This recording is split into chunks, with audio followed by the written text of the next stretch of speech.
제 생각보다 불안사회 생존 철학 시리즈가 인기가 훨씬 많아서 좀 놀랍습니다. 그러면서 더 놀라운 건 뭐냐면은 제가 이 책을 준비하면서 고민이 굉장히 많았어요. 고 대표님이랑. 왜?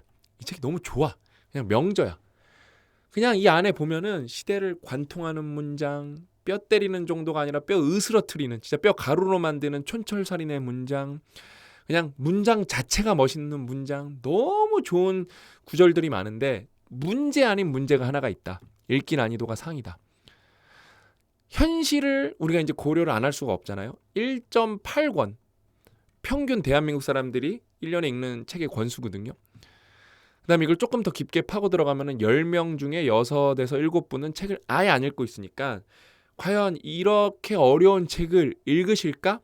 그런 생각이 있었고, 저희는 냉정하게 출판사니까 뭐 땅 파서 장사하는 건 아니잖아요. 그렇죠? 그래서 그냥 초판을 많이 찍을 수는 없었어요. 근데 정말 생각보다 도전하시는 분들이 많으셔서 이제 증세를 하고 있습니다.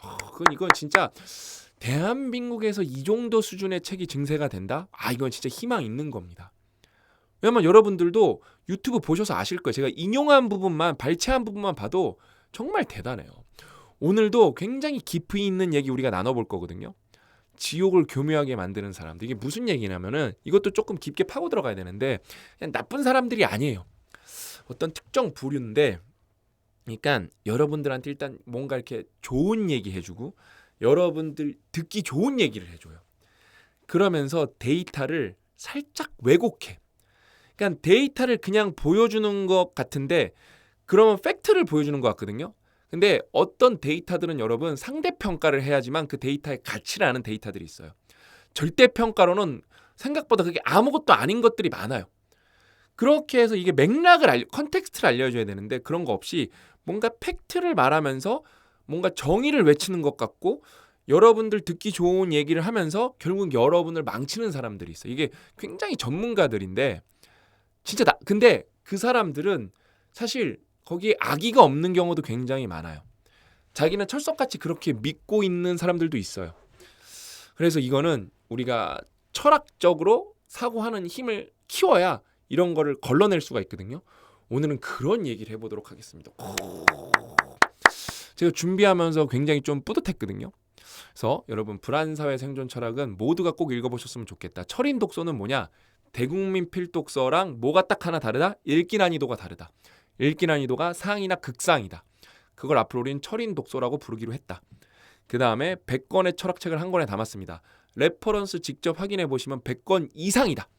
100권 이상의 책을 철학책으로 한 권으로 담았습니다.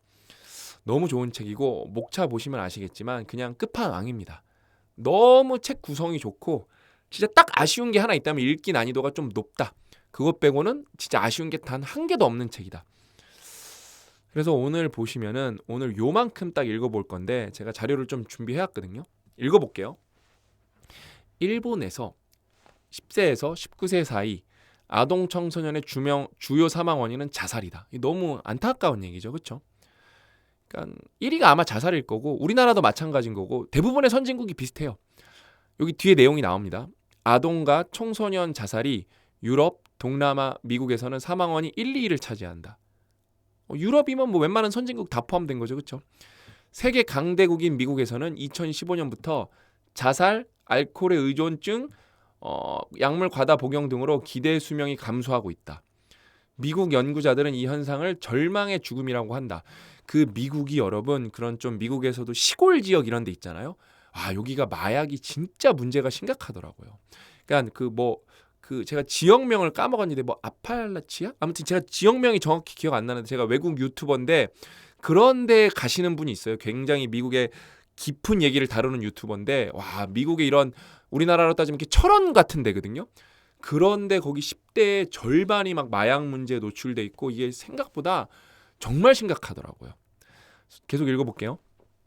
인구 대비 자살률이 가장 높은 45개국 가운데 많은 개발도상국과 함께 우리나라 당연히 나오겠죠. 그렇죠? 벨기에, 프랑스, 스웨덴, 미국, 독일이 있다. 자살이 가장 적은 국가가 여러분 이게 좀 흥미로워요.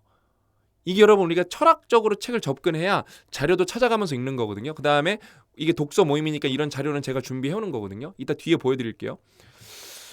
자살이 가장 적은 국가는 팔레스타인, 과테말라, 시리아, 이란, 이라크, 인도네시아다. 죽음이 눈앞에 닥쳐 있는데 누가 자살을 꿈꾸겠는가? 가장 큰 자기 상실인 광신주의가 아니라면 말이다.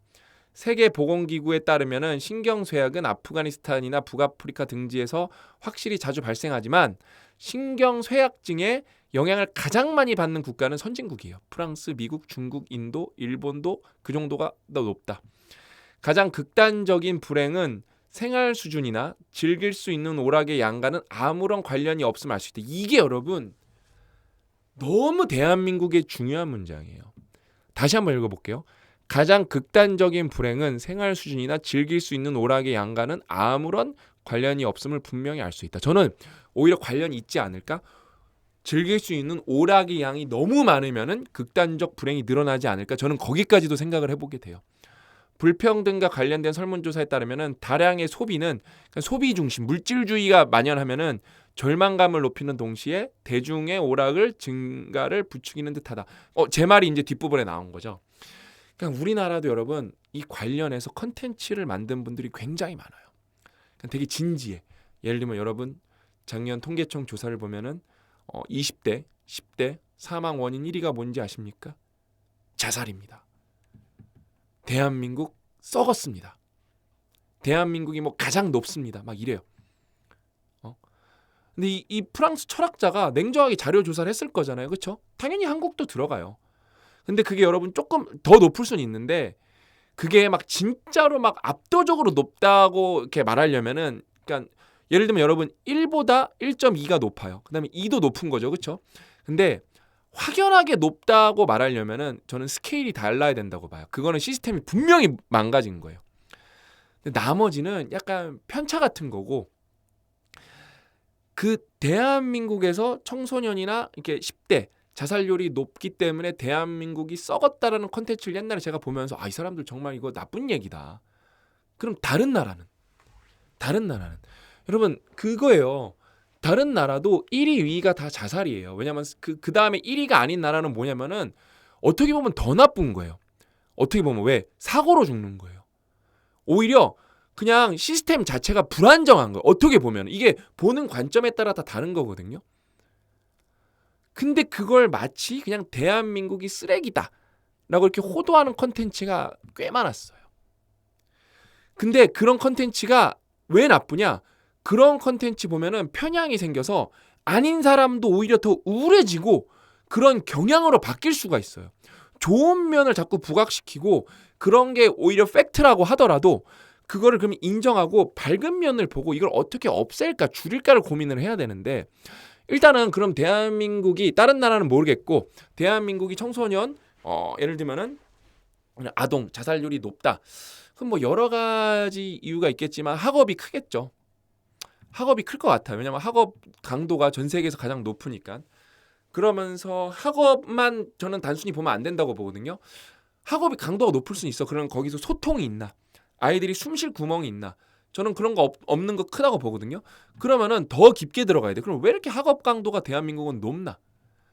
왜냐하면 여러분 우리는 수출 중심의 국가고 이 수출 중심의 기업들은 다 대기업이기 때문에 그 다음에 이게 노조랑도 연결이 돼요. 우리나라에서 여러분 노조라는 거는 원래 이렇게 노동자를 보호하는 거잖아요. 근데 그게 혜택을 받는 게 예를 들면은 프랑스든 여기 스웨덴이든 프랑스식 노조가 있고 스웨덴식 노조가 있거든요. 프랑스식 노조는 노조 가입은 10% 정도밖에 안 되지만 노조에서 결정이 나면 국민 90%가 그게 적용을 받는 경우고 스웨덴 자체는 노조의 90%가 가입이 돼 있어요. 근데 우리나라는 제가 정확하게 수치는 기억이 안 나는데 애매해요. 3, 40%만 가입이 돼 있고 뭐 50%? 혜택도 반밖에 못 받아요. 그래서 노조가 있는 것 자체가 혜택이에요. 그러면 노조는 여러분 중소기업이 있겠습니까? 없겠죠. 그렇죠? 그래서 뭐예요? 대기업만 있어요. 그래서 이제는 진짜 노조가 여러분 예전에는 노동자를 보호하고 여전히 기업이 세고 기업의 횡포가 강한 경우가 많기 때문에 노조는 잘 유지가 돼야 되지만 귀족 노조인 데가 굉장히 많아요. 냉정하게.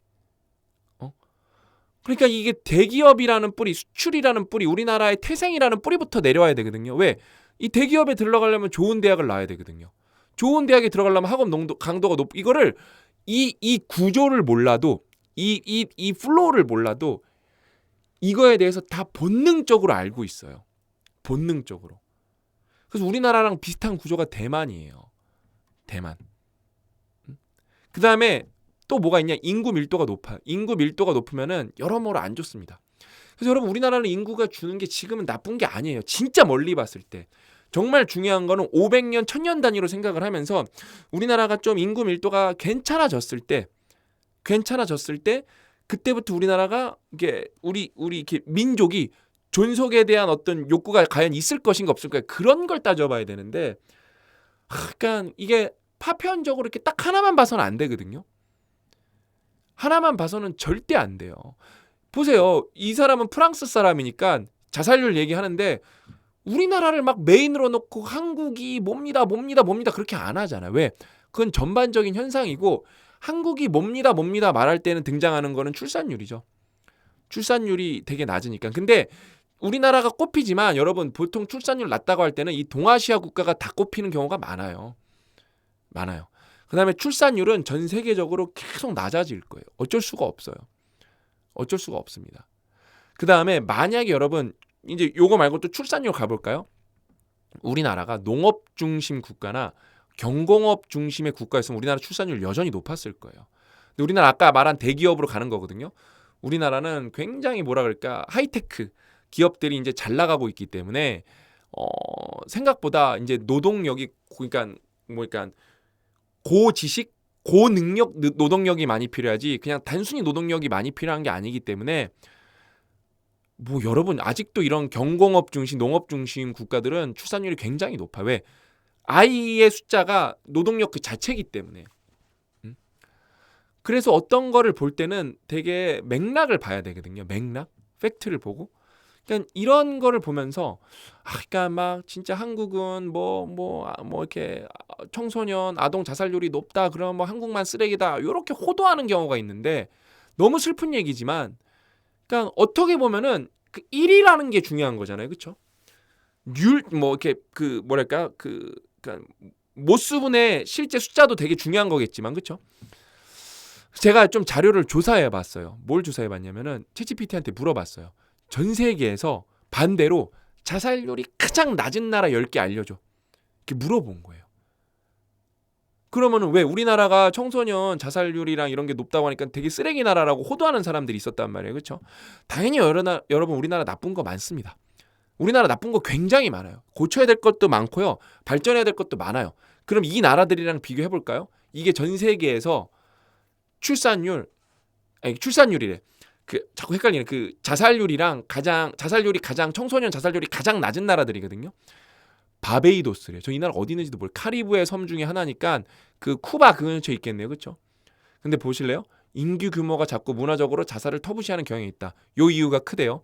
바하마. 상대적으로 작은 인구 규모와 관광 중심의 경제 특성이 있어 공식 통계만으로는 정확하게 파악하기 어렵다. 그러니까 나오긴 나왔지만 이 나라인지 확신이 안 쓴다는 거예요. 그레나다. 역시 소규모 카리브 국가이면 다 비슷비슷한 나라들이네. 그렇죠? 그다음에 이제 자메이카. 여기는 여러분 읽어볼게요. 카리브해 지역의 인구가 비교적 많은 편이지만 여러 국제 통계에서 자살률이 낮은 축에 속한다고 알려져 있습니다. 다만 강력범죄, 살인폭력 등으로 다른 형태의 사망 요인이 큰 문제라는 점을 고려할 필요가 있습니다. 더 충격적인 거예요. 요르단. 자살에 대한 종교 문화적 근기에 강해 공식 통계상 자살률이 상대적으로 낮게 보고가 되는 경향이 있습니다. 심지어 통계를 숨기는 거예요. 이집트. 비공식적으로 은폐되거나 자살이 아닌 다른 사망 원인으로 처리되는 경우가 있다는 지적도 있습니다. 사우디아라비아, 쿠웨이트 다 비슷해요. 여러분 그럼 이 나라들이 대한민국보다 압도적으로 뭐 좋은 나라일까요? 뭐 좋은 부분도 있겠죠.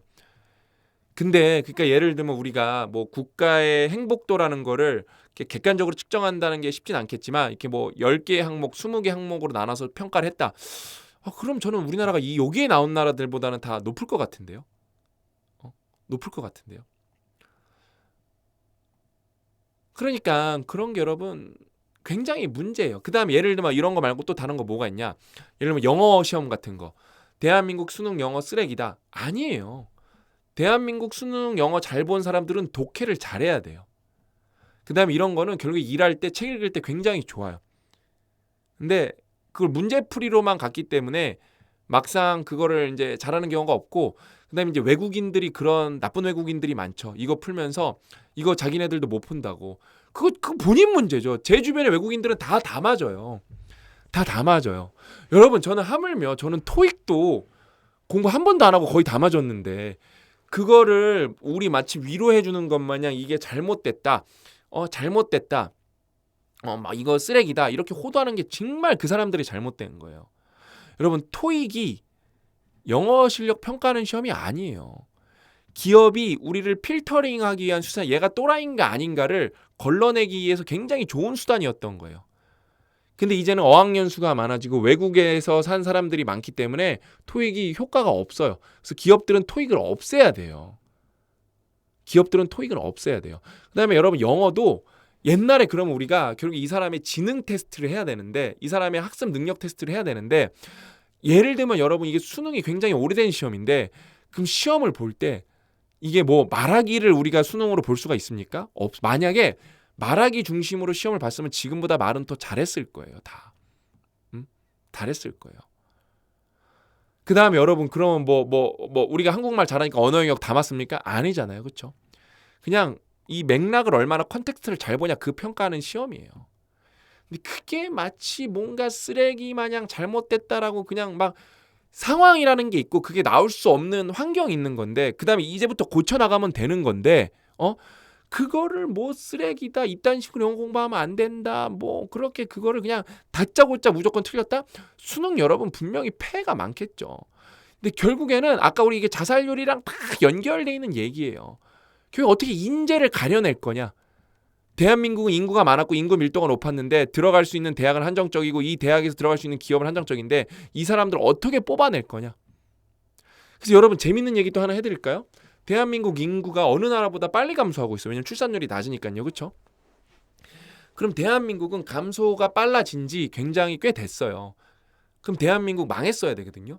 여러분, 올해도 GDP 성장률 보면 우리나라가 낮은 축에 속하지 않아요. 여러분, 작년 독일 같은 데 0%예요. 여러분, 작년에 일본 경제 성장률 마이너스예요. 일본 망했나요? 우리나라가 지금 관광 제일 많이 가는 데가 일본이고 우리나라보다 심지어 출산율도 높아요. 우리나라 왜 안 망했냐? 수출 중심 국가라서 그래요.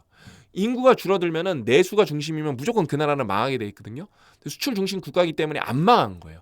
그러니까 예전에 20년 전에 30년 전에 정책으로 뭐가 나왔냐면은, 너무 우리는 외수 중심이다. 내수를 활성화해야 된다. 내수를 활성화. 이거를 진짜 노래처럼 정치인들이 불렀어요. 내수를 활성화해야 된다. 근데 결국 안 됐어. 그 인구 문제가 있기 때문에 그래요. 기본적으로 인구가 더 많으면 내수가 당연히 활성화가 되겠죠. 일본처럼 1억 명 있으면 더 활성화가 되겠죠.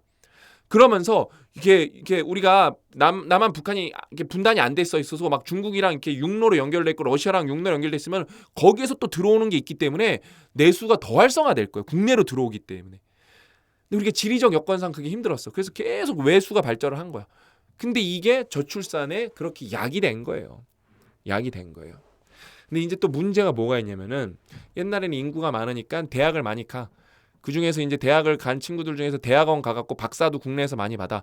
이 병력들이 사실 국가에 굉장히 기여를 많이 했거든요. 국내 박사분들이. 진짜 숨어있는 우리나라 주역 중에 하나가 국내 박사들이에요. 국내 박사, 국외 박사가 아니라. 근데 이 병력이 많이 줄어들고 있어요. 이게 문제예요. 뭐 저출산이고 뭐고 다 따져봤을 때 우리 국가의 존폐를 봤을 때 이 병력이 많이 줄고 있다는 건 좀 문제예요. 근데 이런 거는 전혀 이렇게 화두가 될 수가 없죠. 숫자 자체가 굉장히 미비하고 작기 때문에, 인기 없는 주제이기 때문에. 제가 여러분 약간 미친 것 같네요. 제가 지금 얼마나 얘기했나 보니까 20분 얘기했네. 19분. 그러니까 독서 토론, 제가 여러분 다시 한번 말씀드리지만, 제가 여러분 그렇게 똑똑한 사람도 아니고 제가 다 알고 있는 것도 아니고, 여러분들이랑 이 책을 갖고 공부하고 싶다는 열정만 있는 사람이에요. 그러면서 우리가 좀 함께 똑똑해졌으면 좋겠고 우리 사회가 더 같이 더불어 발전했으면 좋겠다. 그게 메인입니다. 그래서 제가 분명히 말하면서도 틀린 얘기도 방금 많이 했을 거고요. 헛소리도 많이 했을 거고 누구한테 상처 주는 얘기도 했을 거예요. 너그러이 용서해 저는 그런 의도가 없었습니다. 그러니까 너그러이 용서해 줬으면 좋겠고 그런 거를 계속 조심하려고 하거든요. 근데 이 정도의 주제를 얘기하는데 노이즈가 없을 수는 없을 것 같고 부작용이 없을 수는 없는 것 같아요. 왜냐하면 작용이 너무 큰 이야기들이기 때문에. 아무튼 여러분 이게 불안사회 생존처럼 이렇게 할 얘기가 많습니다. 오늘도 제가 좀 흥분해서 횡설수설했는데 그래도 꼭 해보고 싶었던 얘기고 이런 주제는 더 좀 정교하게 정리해서 다른 책에서 다시 만났을 때 제가 또 여러분들이랑 체계적으로 얘기하고 싶어요. 그러니까 이런 걸 통해서 뭘 알 수 있냐면은 우리나라 그렇게 나쁜 나라 아니다. 그러니까 우리나라에 지금 제일 필요한 건 뭔지 아세요? 우리나라 비하를 멈추고 우리나라를 부정편향으로 보는 걸 멈추는 거예요. 우리나라 살만하다. 우리가 그러면서 부족한 거를 찾아서 부정 편향으로 세상을 바라볼 게 아니라 부족한 부분을 찾아서 개선하자. 그렇게 리더가 되겠다. 내가 거기에 기여하겠다. 이 마음을 우리가 한 명 한 명 갖는 게 정말 가장 중요할 거고 저는 그런 나라가 될 수 있도록 여러분을 계속 섬기고 모시면서 진짜 저는 한 작년부터 그런 생각이 더 강해졌어요. 진짜 여러분의 이런 거는 약간 종교적인 표현인데 이게 되게 종교 얘기가 많이 나와요. 저는 진짜 하인처럼 종처럼 여러분을 좀 모시면서 저는 여러분 무종교인입니다. 좀 멀리 가보고 싶습니다. 아셨죠? 그래서 오늘 이야기는 여기까지고 저는 다음 시간에 또 알찬 내용 찾아뵙도록 하겠습니다. 또 만나요.